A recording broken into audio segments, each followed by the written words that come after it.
That hasn't come in on my side, but it's good to be live now. So maybe we can just begin by welcoming all those that have managed to join in so far. We're obviously having this live chat on Teams, but there are viewers that are watching us on Facebook. So thank you guys for coming in. We're going to be having Ryan today. Ryan, who's a Zimbabwean cricketer. I'm sure most of you guys, if not all of you that follow him and are watching now, know him.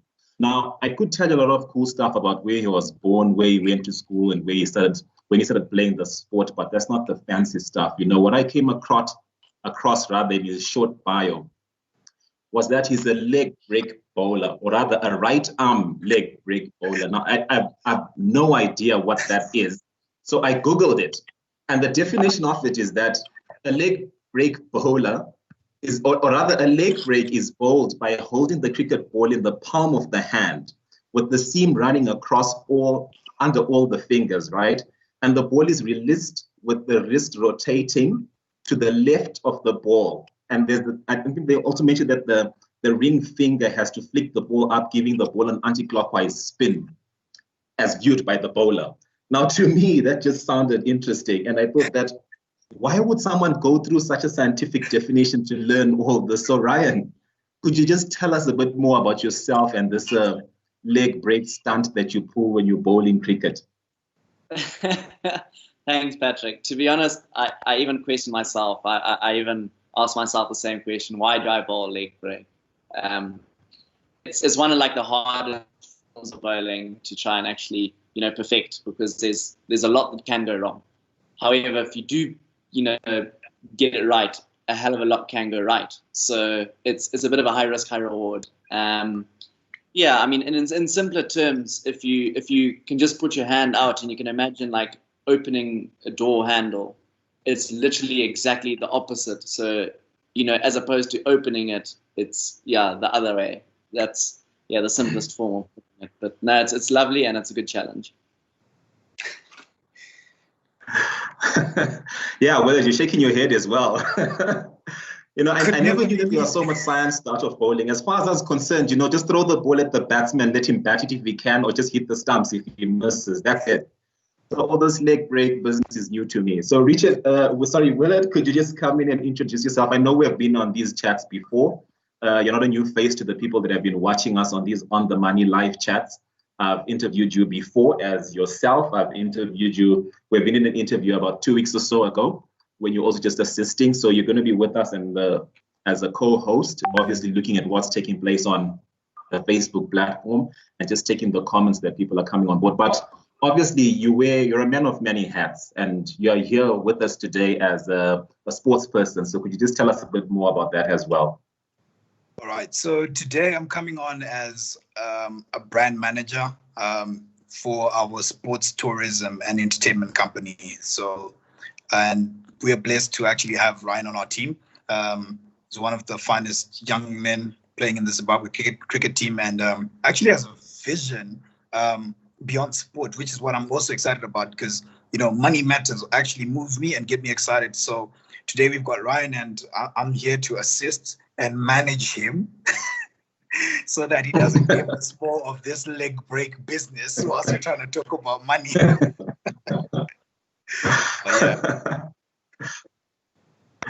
No, thanks for that, Willard.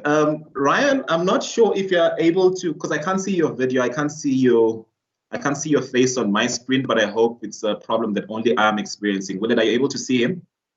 I can see him on my screen. Let me just check the computer quickly, see if it's happening on the live. No, that's fine then. If it's not a problem if you're able to see him. I hope the followers can also see him on Facebook. But before we get into the questioning, Ryan, there's just one question that I wanted to ask you before we talk about the money matters. What would you say? Actually, no, before we do that, could you just introduce yourself? I know we just spoke about the right arm leg break bowling, but if you could just introduce yourself to the people that could be watching now that don't know you. So my name's Ryan Burl. 26 years old. I was very fortunate enough to be educated at Peterhouse, and I'm now currently playing for the Zimbabwe cricket team as a all-rounder. So that's my current situation. Okay, thanks for that. That's a really short introduction, but we'll obviously take more from you as we go on during the day. And I'm just going to hold on to the fact that you're educated at Peterhouse, because that's a key thing that I want to bring up, especially for the people that want to take on sport. Now, this is the question that I had pertaining to cricket before we get into financial matters. What would you say is the most embarrassing way, or maybe not, let me not say embarrassing, just in case some of your team members have experienced this before, but what would you say is the one way that most batsmen will not want to be taken out? I would say probably handled ball. Yeah, it's kind of a moment that happens fast. You don't actually kind of realize what's happening, because I'm actually speaking from experience here. I've actually gone up to it. You kind of hit the ball with your bat or it hits your pads, and then the ball's about to roll onto the stumps, and you're allowed to just kick it away with your foot or tap it away with the bat. But the one thing you can't do is like actually grab the ball with your hand. You can't, yeah. And yeah, I had a brain fade, and I did it once. And yeah, it's something that happens to a few people, and it's something that you don't ever want to experience. So that's probably the most embarrassing ways. Oh, wow, that's interesting. You know, I'd have assumed that maybe a bowler hitting the leg stump and sending it off flying is the most embarrassing. But if there are other ways, then I'm sure, I guess it just depends on the individual that's batting. Yeah, no, I mean, getting bowled or something, you can just blame the pitch or blame a good ball or something. But when you actually grab the ball, it's your own mistake. So you can't really give an excuse for that. Okay, now, so let's just get into it for today, but we'll just begin with the lighter questions as we just build up to, you know, the whole financial management and how you've been dealing with it during this COVID period. So what would you say has been your experience with Zim cricket? I mean, as a sport, is it something that you'd probably choose all over again if you were given a chance to start afresh? Yeah, 100%. I mean, since I was 3, I've always had the dream of playing cricket for Zimbabwe. I know every time you get those questions, you know, at school from your teachers, what are your dreams, what are your goals? And every single time I just like play Zimbabwe cricket, play Zimbabwe cricket. And yeah, no, I'm very content with where I am, without, you know, selling myself short. I do want to obviously reach high levels and try and, you know, get high in the rankings in terms of you know, the world scale and stuff. But no, it's definitely a career path that I'm very content with, and I'm happy, and I'm, you know, still striving every day to get better at, because I don't feel you can ever, you know, perfect your job in whatever line that you're in.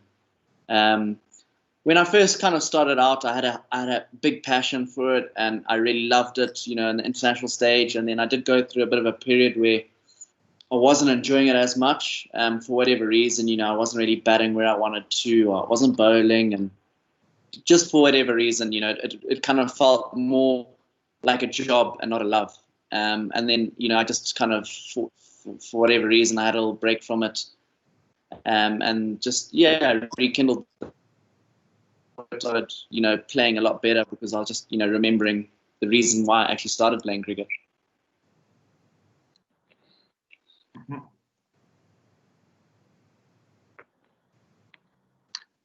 Okay, sorry, I'm having a bit of a technical problem now. My network is a bit bad, so I'll be on and off, but I hope we can see this interview through.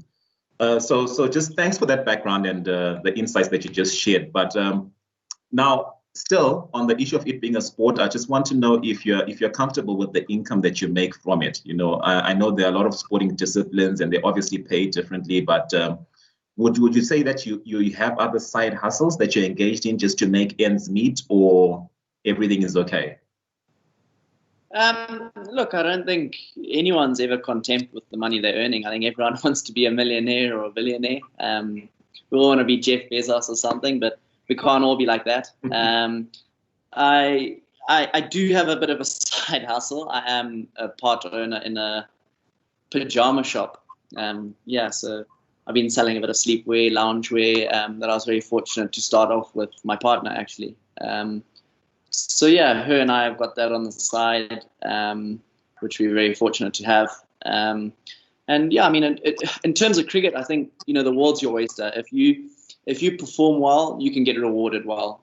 So it's kind of in your hands as to, you know, where you limit yourself with your earning abilities. You know, there's obviously the T20 leagues that we all aspire to get bought in and to represent.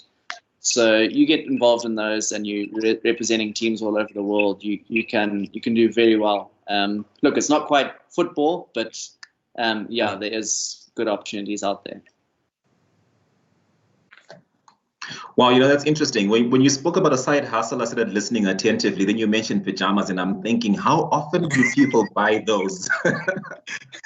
How often do people buy pajamas? I mean, how is that going as a business? It's been actually very successful. Yeah, it's probably my primary source of income now. It's strange how you kind of like think that, oh, you know, people just want one pair of pajamas, but you'll be surprised at how many pairs of pajamas a lady in Zimbabwe can buy. So I think we're quite fortunate to have, you know, good clientele, and yeah, we try and provide something where there's a requirement. That's interesting. I'm assuming you'll probably just be promoting a lot of pajama parties on your Facebook page. Yeah, I mean, well, whatever makes sales. Okay, now when it comes to the money that you're making, right? Would you say how do you handle it? Is all the money that you're making yours, or are they family members that you're supporting, or that supporting financially, either immediate family or just extended family members that you need to help and take care of? I must admit, Patrick, I'm very fortunate to be earning income that I do have. It is on my shoulders, and you know, I'm the only mouth that I have to feed. But in saying that, I am obviously trying, you know, hopefully soon in the future can start a family or something. So I'm trying to prepare for that. And yeah, I'm probably in a better position than a lot of other people where, you know, I'm only really having to look after myself. But yeah, I think in a few years to come, that'll probably change. So yeah, we just got to prepare. You know, I like what you said, because being the only person that you really need to take care of is a nice space to be in, because there are very few worries that you have. But how would you say that you are actually preparing for the future plans that you have? And what are the one or two things that you think you're doing now that you could probably do without in order to save up for that? What am I doing now? I'm trying to, you know, hopefully save up for a car, for a house. You know, I've got a little bit of a priority list that I've kind of written down for myself, where, you know, I want to look after my family. I want to get a house, you know, be able to pay for education and my pension. So those are kind of like the four things that I'm kind of, you know, put on my mind, that my key areas that I want to save up for. I guess probably seeing friends less. Maybe I could maybe cut that out so I don't waste a lot of money on weekends or something like that with friends. But at the same time, I guess you've just got to have a balance where you've also got to be happy in life. You can't, you know, just put your head down and be a hermit at home. And yeah, because the friends can take you places, eh? I was about to say. Maybe you could come in, actually, Willard. You have been silent. Is there anything that's also happening on the Facebook platform? So far you've got Boniface Cheki. He's just thanking you guys for supporting Zimbabwean sports, especially road races. Without you, he says, without you, we're nothing. He's now asking about any other races this year, like Vumba, Mountain Run, but he's just thanking Old Mutual, I guess, for being supportive and stuff. So that's all that's happening on the Facebook page. But actually, a question for Ryan is, how do you deal?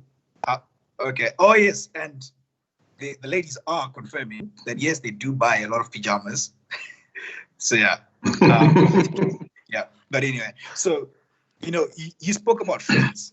You spoke about friends, and you spoke about money. You know, like how friends, obviously, you know, they're a source of draining funds. Because I mean, if you have friends like me, you know, we're always out and about. So my question is, when it's time to go out, do you then go out with a certain budget? Do you have a monthly budget where you say, okay, this is dedicated to just having, fun with my friends? Or it's like once in a while when you feel like it and you feel like, spending an extra 10 or 20, that's what you do? Or do you actually have a monthly budget for it? Because I feel like that's the one thing. And also, how did you deal with the pressure of not wanting to impress friends? Because I know a lot of people think, you're playing international cricket, you're earning a lot of money, so you should be doing this and that for us. How did you deal with that pressure? Unless your friends are not like that, but there's always pressure when it comes to that side of things. Yeah, I think to answer that, in all honesty, I probably can be a bit of a stubborn guy. So if I want to look after myself, I will have to then put myself and my family first. So there's not really, an aura of me having to try and keep up this perception of being whatever in international cricket or anything. That doesn't affect me or anything at all. And no, I don't have per se a budget on, this month I'm allowed to spend X, Y, and Z. I just kind of, the thing is with cricket, it's quite sporadic in terms of we don't play the whole time all year round. So we might have, 6 months of cricket throughout the year. So we might be on tour a hell of a lot of time, and you go 6 months without spending anything. It's not to then say that the rest of the 6 months you have to make up for that. It's just, you gotta be quite sensible in terms of when you can treat yourself to a holiday or, a little fry here and there, whatever the source may be. So you must practice budgeting on a major level then, because that is some discipline you have there. Yeah, I think I'm very fortunate. My partner's obviously, very key, and she's a good stone to have. She's a good rock to fall on, and she's also very sensible. So, yeah, it's not all me. I can't take all the credit. Yeah, so I'm very fortunate. Okay, thanks, Willard. Ryan, when you just talk about your partner and how sensible she is when it comes to the budgeting and probably the financial side of things, I take it that they are obviously a source of where you get your financial knowledge from. And what other sources do you use? Where else do you get information regarding how you handle your finances? Do you have investment advisors? Are there companies that you're working with that help you through your investment journey and what you need to be buying when and how long you need to make particular investments? So Patrick, I'd probably say my number one go-to guy is my father, my dad. He's the perfect example of, someone that kind of, the cliche saying of coming from not much to then, achieving quite a lot. And yeah, he's just a person that I've really looked to, and has picked his brain in terms of anything financial, and stuff like that. I have spoken to a couple of wealth management companies like Carrick Wealth and them, and just at the time I wasn't really in a situation to kind of invest in a long-term thing. Like I said, with cricket being quite sporadic, if you're not playing a lot of cricket, you're not then earning a lot of money. So when you're playing a lot of regular cricket, then that helps because you've got a lot of regular income. So it's not really a job where, you're going to earn a set amount every single month. It's, you could go a few months without earning a lot, and then, you all of a sudden have a lot of cricket, and then you could earn a lot. And then you also have your T20 gig that comes along, then you earn a lot. So cricket's a little bit different. So yeah, I've kind of, just fallen upon my dad in terms of that. I have invested in a couple of shares in copper mines. I'm quite fortunate to have put some money in some good places, and yeah, reaping the rewards hopefully soon. Nice. Thanks for that. I mean, you touched on quite a lot, and I like the fact that you mentioned investments and what you're currently investing in. And you also spoke about the goals earlier that you had and what you were trying to set as far as attaining them was concerned. But how would you say you have spread yourself over the short term and maybe as you plan towards the long term? Because you also spoke about retirement, right? And I'm sure if you went into depth of the plans that you had on how you were planning to handle that, because obviously sports will not go on forever. I mean, you're young right now. You mentioned that you're 26 and you're going to retire at some point. So how would you say you have spread yourself over between the short and the long term now? I would probably say that, you know, I've tried to kind of diversify a little bit. I don't kind of have all of my eggs in one basket. So investing in shares here, there, you know, obviously not everything's going to be a winner. And yeah, you can't really put all your eggs in one basket because everything might go wrong in that one thing that you've invested in. So I've tried to, you know, get a bit of my coaching qualifications up. You know, God forbid the day that I can't play cricket. And, you know, obviously starting the pajama business and all that was another thing to just kind of make sure that we've got a rock or something to fall upon. You don't want to all of a sudden, you know, get an injury and then, you know, the next day you're not going to earn a cent. So just to make sure that there are different revenues of income coming in. And in terms of, you know, I think short-term, long-term, I'd probably say I'm on par at the moment. I don't think we can ever be content with where we are. We always got to try and, you know, be quite optimistic. But yeah, hopefully, you know, I can keep getting some more good gigs with cricket and stuff like that, and just keep working hard and listen to you guys that know a lot more about, you know, strategic money placing and stuff like that. So yeah, that's why it's quite good to pick your brains. You guys, obviously, this is your forte, it's not mine. So yeah, I really appreciate it. Great. Okay, I now just want to take you back to how you began. You know, when you spoke about the school that you went to, Peterhouse, obviously that's got a lot of bearing on where you end up in terms of your sporting career as well. For someone like me out there that probably never got a chance to go to Peterhouse, I know I played cricket in primary school, went to a high school that never had it at all. But if the passion is there, what advice would you give to someone that actually wants to get involved in the sport? Or, yeah, it's that just what advice would you be giving to someone that wants to get involved in the sport but doesn't have, you know, a good setup or a good foundation in terms of the schools that they went to? I think the one thing that you got to have is hunger. You got to have hunger and you got to have passion. If you don't have that, you know, you kind of you're lacking a bit. You know, you might, you know, your heart might say one thing and your head another. But if you got hunger and you got passion, there's always like a way. If there's a will, there's a way, and you can make a plan. So I would just say, you know, try and get yourself in an environment where you can find a little club, or you can find, you know, a school or a scholarship or something. I feel like, you know, just being around the cricketing fraternity and stuff like that, there are opportunities. But, you know, in saying that, I also have kind of looked towards the future, and like I said, I was very fortunate enough to go to Peterhouse, but there are other people who I spoke to Willard about this in terms of, you know, trying to maybe start a foundation or something, and just provide opportunities to people that are not actually in the fortunate positions that we were. And yeah, it's tough because, you know, we could have the next Henry Alonga or the next Brendan Taylor, you know, that's 4 or 5 years old, and unfortunately they won't be able to go to school or something like that, or to attend the cricket club that they want to.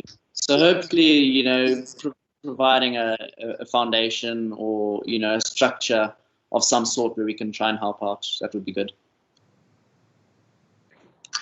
You know, I like what you said, and I'm just going to hold on to one of the statements that you passed, where you said, you know, where there's a will, there's a way. In other words, what I'm just getting you to say is that, you know, your will shouldn't be affected by your background or your past, but where you want to go. So if you want to be somewhere, then that's where you need to aim to get to. So let's hope we don't hear people talking about where they're coming from and all that. It's really about where they want to be, and that should just give them the determination to go on. So thanks for that advice. Willard, is there anything that you would like to say now, or is there anything that's popping up on our Facebook?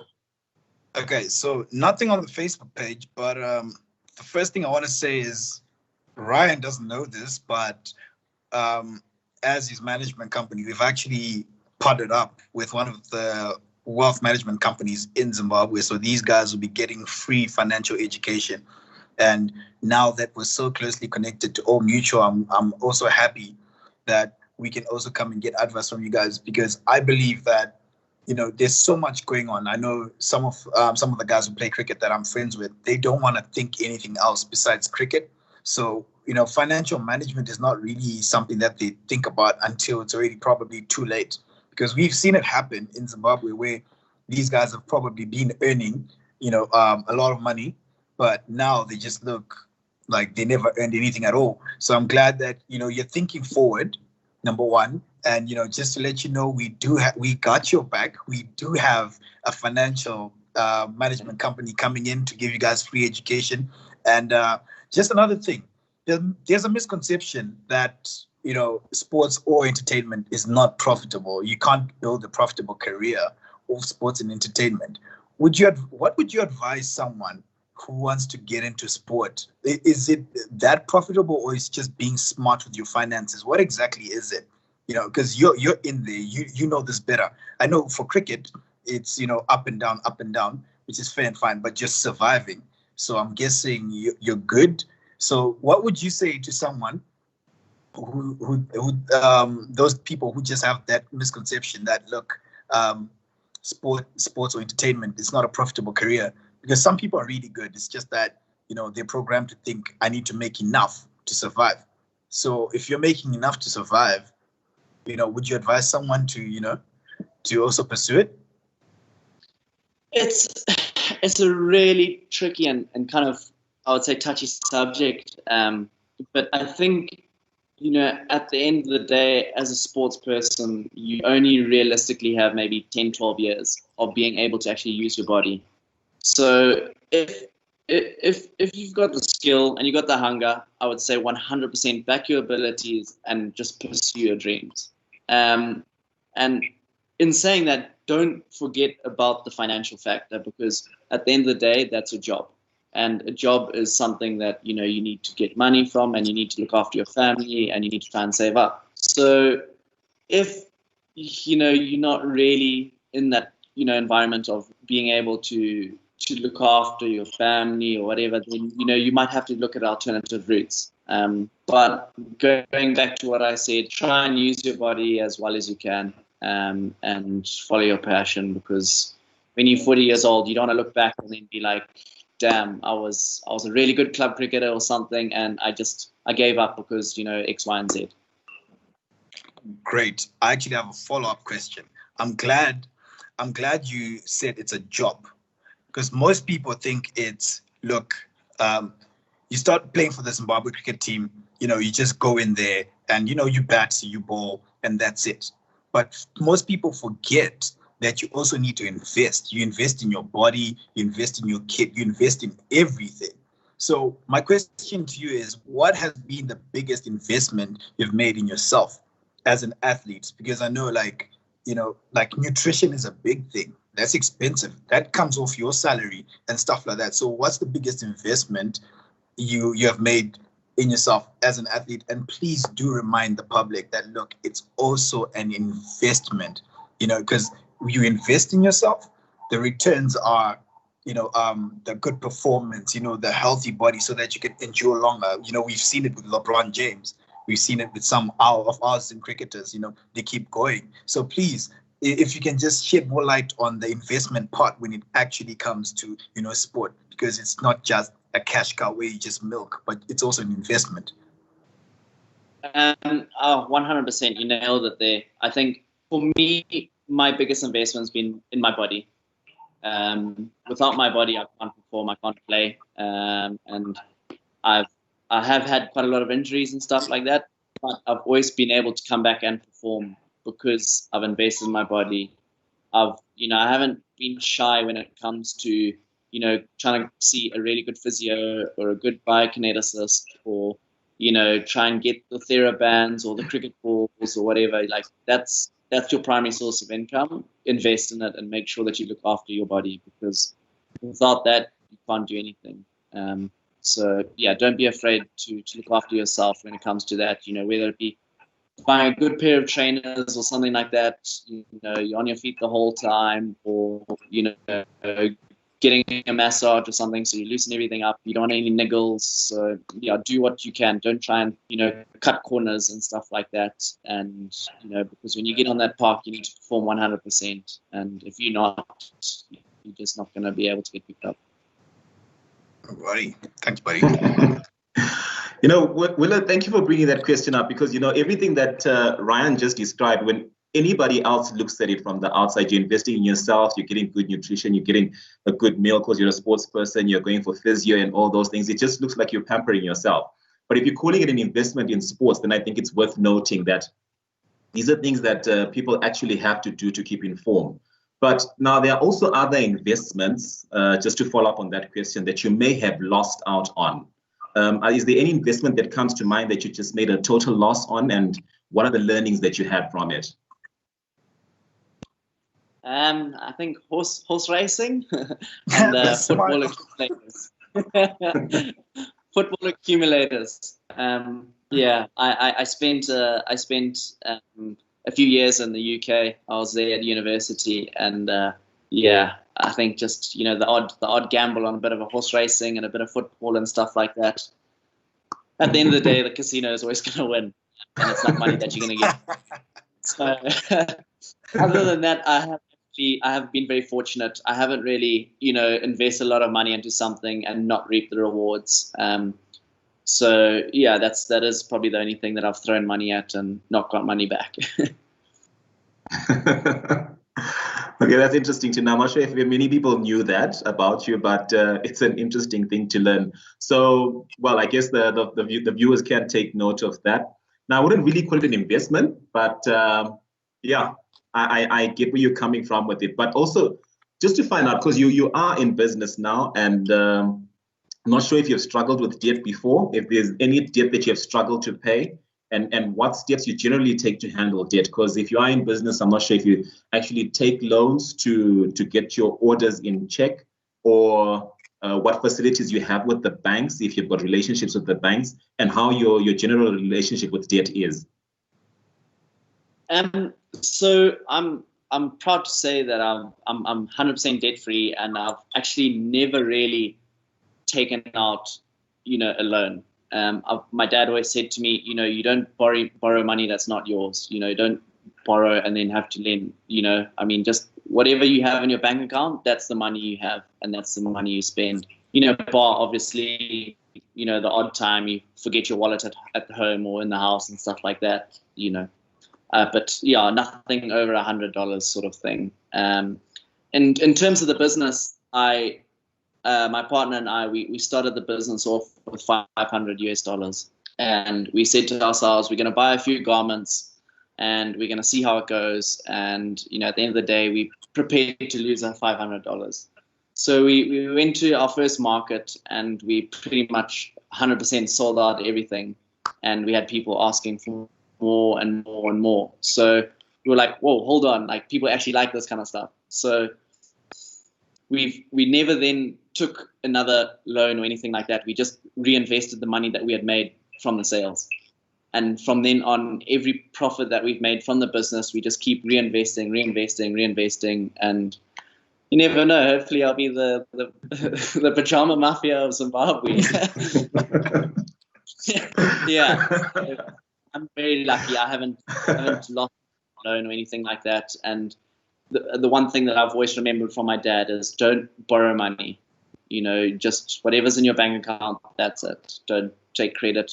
For whatever reason, I think it's, you know, it's also tough. You don't want to get involved too much with family and friends and, you know, borrow money that you can't then pay back. And you end up ruining a lot of relationships and stuff like that. So I don't ever want to put myself in that position. I would rather, you know, not have something than have something and then have a problem later on. You know, thanks for that, Ryan. But now my next question is for Willard, because Ryan mentioned that he started the business with $500. Willard, I know you also talk about VC. And are these the kinds of amounts that you hear people coming in with to say, I want to start a business and I need $500? Because my experience with young entrepreneurs that come in, the amounts are usually ridiculous for what they want to start. So could you just shed more light on that? Because obviously, if you started a business with $500 and is debt-free now and the business is growing, clearly there should be a misunderstanding of what people need to be asking for in terms of their ask when they want to start a business. Okay, so when people come to me and they're asking for money, capital for their business, see, they come with all these numbers because in their heads they're trying to be millionaires. All right, they're trying to be millionaires, yet they haven't even figured out how to make $10. So even if you were to give them $100, $100 would actually work for their business, but because in their heads they want to get everything all at once, they don't realize that it's a process. I mean, for some venture capitalists, yes, they'll give you the money if the numbers make sense. But then I really like the fact that he brought it up. Like, they started off with $500. They didn't incur extra costs. Like, they didn't go and rent out a shop. Just because the shop is going to cost you $300. Now you've got $200 for stock. They started selling from home. They went to the market and stuff like that. So it's that education that lacks in people, because like most of my companies were started off with very little amounts of money, like even less than 500, because I just did not have 500 at that time. So yeah, people do ask for ridiculous amounts because to them, they're already owning a shop. Like, let's say they're already owning a franchise like Simbisa. So they're owning chicken inns and everything all over Zimbabwe. Yet, they haven't even started trying to own chicken in their own house. I know people who operate from home all the time and are very profitable. They have very profitable businesses because of less costs. So it's one of those. People just need to learn that, look, I'm glad Ryan said this, because even in the comments, people are agreeing with it. Where there's a will, there's a way. And in this case, the little that you have, you start with the little that you have. You start figuring everything out. And I also see in the comments, Nyasha said reinvesting is an issue. Because I'm pretty sure Ryan and his partner have been reinvesting in that business to a point where now, they can actually sit there and be like, because he said that's one of his primary sources of income. But had they taken the profits and started spending them, he wouldn't be saying that right now. So with the little that you have, invest, reinvest, until you get to a point where now you can start putting profits aside to build the business. So business money is actually business money. Don't use it for any other thing. If you don't have money to buy a new pair of shoes, leave it in there, because the business is what will take care of you long term. So most people, it's short term. And when they come to venture capitalists, they think we're going to help them build their company, to the greatest heights. But that's not the case. We can give you a push, but the rest of the work has to come from you. And also another issue is accounting for the money. You have to know what's happening in your business, and you need to account for every cent. Because I've seen people who have businesses and it looks like they're making so much money, but because there's so many little costs in between and they don't write them down, they'll never know these costs. So they keep going round and round in circles. So they start a business, they make $600 from a $500 investment, and every month they're constantly making $600, and they think, why are we not growing? So they end up investing more money if they can, but they're still making the same percentages each time, simply because they just don't know where the costs are. So it goes further, but that's the basic gist of what really goes on in people's heads and their habits, basically, financial habits. Thanks a lot, Willard. You kind of dodged my question a bit, because I wanted to know what the minimum amount that people request was on average. But I can answer that. Because I can answer that. So most people come to me asking for $4,000, $5,000. Only one person has come to me, which was actually this week. They actually came and asked for $250. $250. And they ran me through everything. And they explained to me why they don't have $250 to invest. They simply said, look, I live hand to mouth. So all the profits I make, I actually spend at home buying food and paying fees and stuff like that. But if I had $250 more of money that's not mine, and knowing I can't touch it and I have to be accountable to someone for it, I can make way more. What do you think I said? You've got it. Because that's what I wanted to come out essentially, because many of the time you find people asking for really high sums of amounts of money that they probably wouldn't be able to pay back at the end of the day. But with $500, you can start a business. This person has come to you requesting just about $250, and they obviously did their projections and saw how the business could be profitable. So that's what I really want our viewers to catch on to, because you can really start with whatever you have and wherever you are. If you're selling your produce from home, or whatever it is that you're selling from home, that's a good place to start before you actually move out into the shops. So with this knowledge that we now have, to you, Ryan, when do you think is the best time for people to actually start learning these things? Is there ever a best time that people need to start gaining this financial knowledge, the financial literacy, so to speak? And how soon do you think people need to start being taught these things? Patrick, to be honest, I wish I had learned this at school. This is stuff that I'm only kind of learning about now, and I'm what, 26 years old. I really wish that I knew about how to, invest in businesses and make money when I was about 16, 17. I didn't want to know about, pi r squared and the Pythagoras theory or whatever that is. I wanted to know how to make money. So I think as young as you can, in the schools, if they can push it, it doesn't have to be a subject. It just has to be, maybe a webinar, a group thing, a group discussion, or whatever it is, something that people discuss maybe once a month or once a term. It's just something that people can do annually. And I don't think, any age is early enough to start learning and educating yourself in financial and future investments and future planning, because obviously that's the way of life. And you need to have money. Great. Thanks. Willard, any questions that have come up? Facebook? No questions yet, but everyone's agreeing with what we're saying, so we're good. Okay, now this is just a general question to both of you. Willard, you're a sports manager as well. Ryan's actually in the sporting fraternity.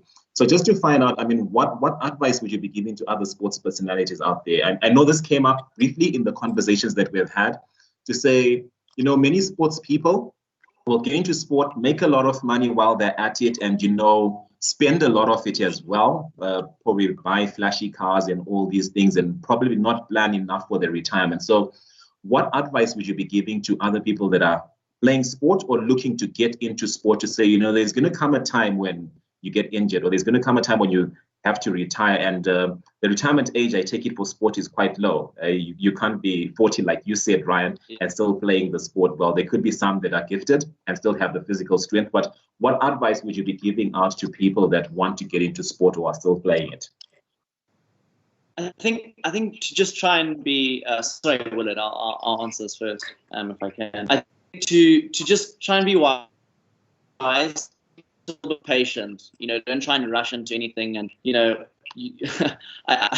unfortunately, I do know a couple of friends that they got their first national contract, and the first thing they did is they went straight to Crocker Motors and they bought the latest Mercedes-Benz.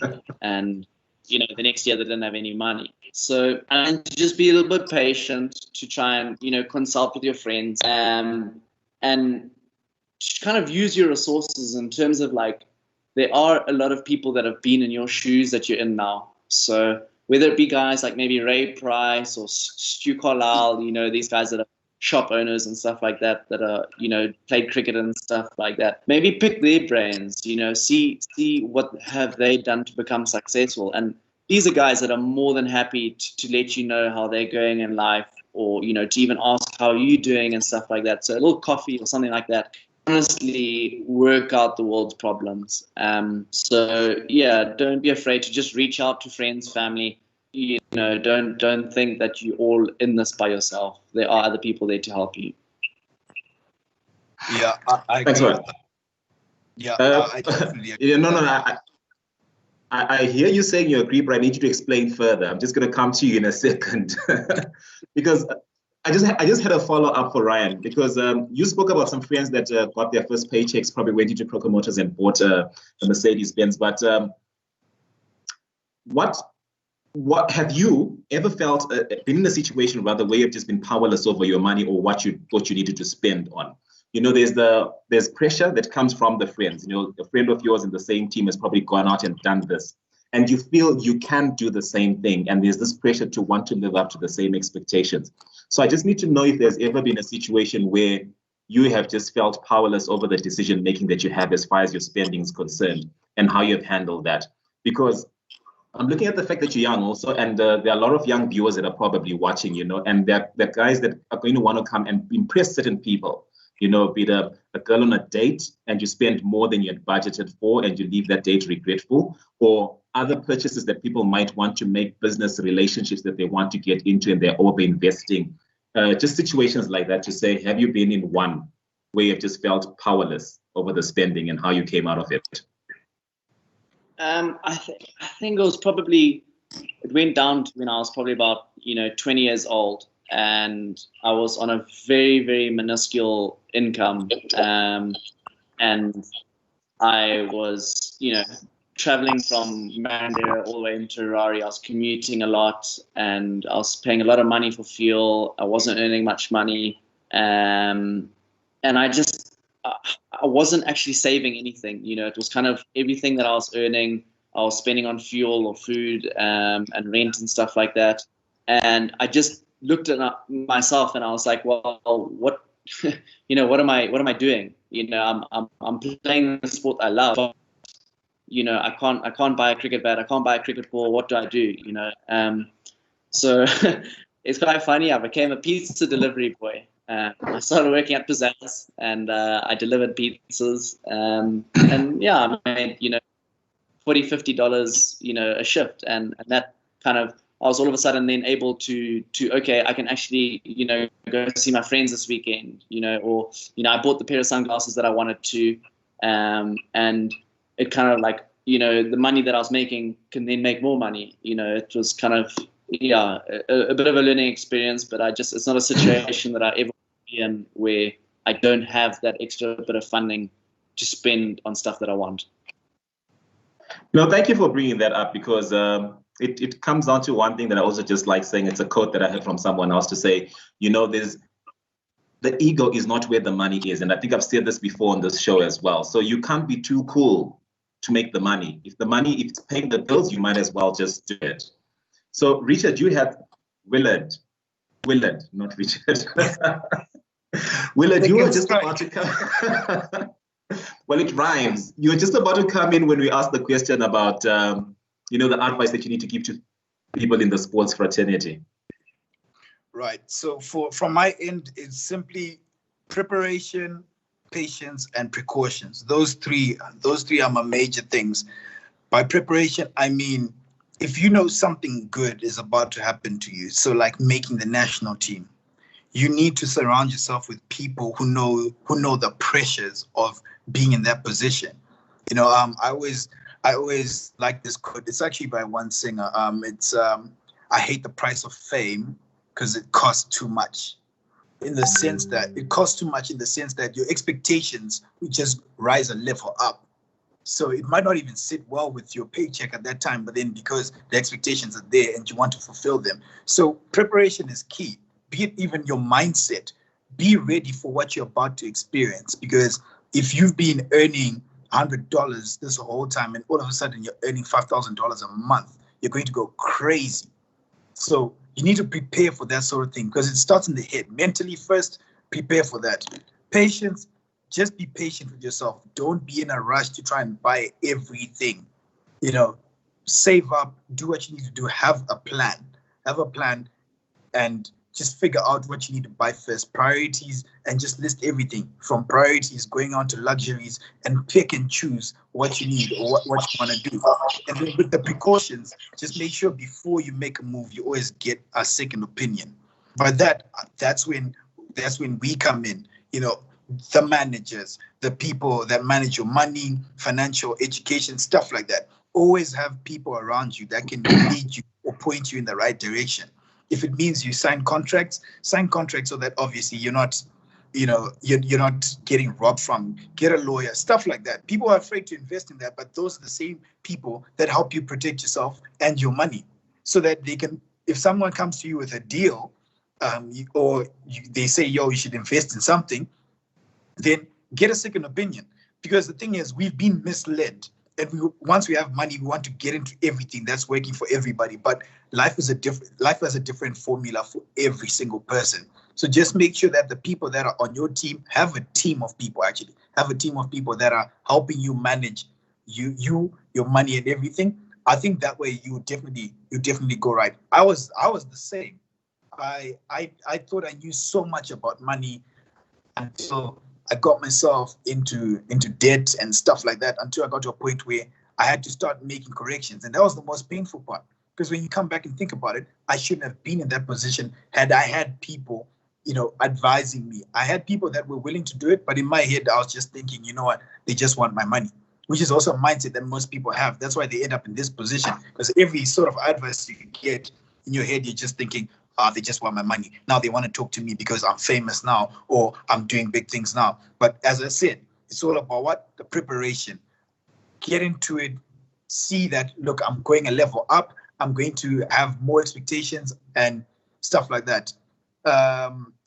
And then someone is just agreeing with the patience, preparation, and precautions thing. But yeah, that's basically what I think in a nutshell. People just need to be prepared for what's coming to them. Otherwise, you end up like, some people we know. We shall not mention anymore. Okay, no, that's fine. I hope those weren't your parting shots, because we're going to get to that shortly. We're already running out of time, and I'm just going to ask you guys to just share with the followers and those that are viewing it, just to let us know what your parting shots are, what you'd want people to know, and just that regarding your finances, and anything else that you'd want people to know concerning the On the Money program that we are currently engaged in. Ryan, maybe you could start if you've just got any parting words for the viewers. I think to give yourself an opportunity to put yourself in a good situation, whatever you're in terms of financial. So I think the best way to do that is just to try and educate yourself.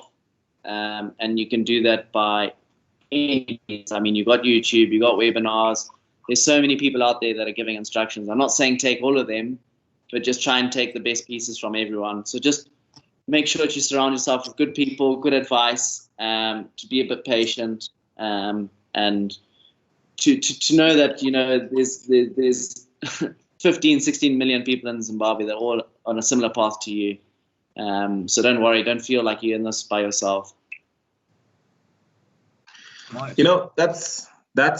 I think that's really good advice that people really need to read deep into, because you spoke about getting advice from YouTube and webinars, and the way I take it, or the way that it's been presented before in other fora, is that, if we all have 2 gigabytes of data, how we use it then determines how much we make from it at the end of the day. So I could have 2 gig data and spend it all on one movie. Someone else could just be tuning into a session like the one that we're having now and just watch this entire program and leave this thing with something that they can actually hold on to, and then go and build something out of it. So let's just be cautious of how we use our data. Willard? Yeah. So my advice is be a copycat. See, in university, you're not allowed to plagiarize. But here, on a live like this, with what Old Mutual is doing with the On the Money live sessions, you are allowed to copy. We're saying this stuff to you guys so that you can come and copy. You will not get a 0 for plagiarizing. Plagiarize as much as you can, because this is where it starts. All the help you need is here. Ask questions, participate. You see, we underestimate the power of participation. And I've seen it so many times. That one question that you're not putting in the comments is the one question you've been pondering on for years that could literally change your life. So if you guys are joining us, please ask questions, and let us help you if we can. If we can't, if you inbox us at Old Mutual, we'll definitely find the best help for you, because that's why we're doing this. We're doing this for you. Not that we know everything, but probably financially, financial education wise, we're probably in a better position to try and assist. So, I just really felt like saying that because I feel like this program here is really helping a lot of people. I've seen my own friends change because they actually tune in. I know they're shy to comment, but they tune in. They always ask me all the questions after, which, but yeah, no, just be a copycat. And that's in life in general. Just be a copycat. Copy things that really propel you forward, and just be smart about it. No, I don't think people are born smart. It's just the way they see things, when they hear things, when they read things, they just interpret it differently. And it comes from simple things like just tuning in to like right now, these are 3 different minds speaking at the same time. You can literally take away a lot from that. So today, I'm only going to say be a copycat. If you didn't hear anything else I said during this live, just be a copycat. Plagiarize 100%. Thank you for that. And I like that you just keep saying it boldly, because a lot of people might just feel the need to be different. I mean, there's no need to reinvent the wheel.